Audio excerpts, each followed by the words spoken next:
आचार्य जी जिस समय द्वारिकापुर धाम पहुंचे हैं भगवान के सामने, तो भगवान को अब तक जिस समय प्रणाम किया भगवान ने सबसे पहले आचार्य जी को जलपान कराया, देखो भी परिचय नहीं पूछा, और फिर निवेदन किया कि पंडित जी कहाँ से पधारे।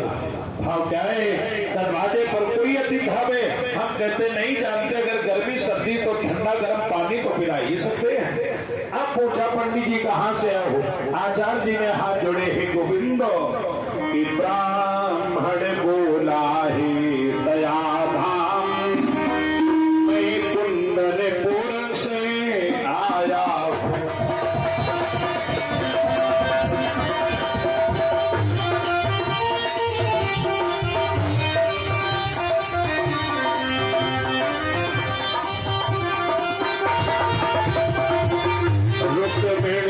चरण की शेरी है उसका संदेश लाया।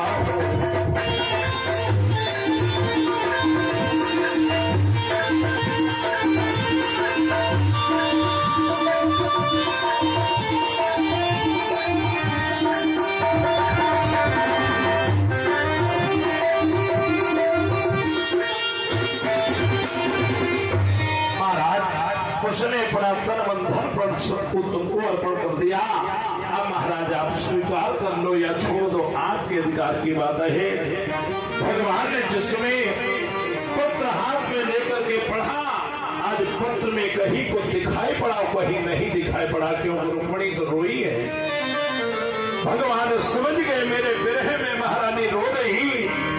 भगवान ने उसी समय सारथी को बुलाया, सारथी बताओ कुंदनपुर चलने में कितना समय लगेगा। सारथी ने कहा भगवान जितना ज्येष्ठ के महीने में, मई जून के महीना में, अभी जो ज्येष्ठ महीना निकल गया, अगली वर्ष फिर 2 जेठ है, अगली वर्ष मलमास का महीना आ रहा, पुरुषोत्तम मास। तो कहा जितना जेठ के महीने में एक आचार्य देव की धोती सूखने में समय लगता है उतना ही समय लगेगा। देखो माता जी, जेठ में गर्मी में बढ़िया धूप लूक लपट चल रही हो, और अगर धोती धुल के आप धूप में फैला दें तो आप नहा के खड़ी हो, धोती पहनने लायक सूख हो जाएगी। इतनी भयंकर धूप गर्मी होती है, कहाँ उतना ही समय लगेगा।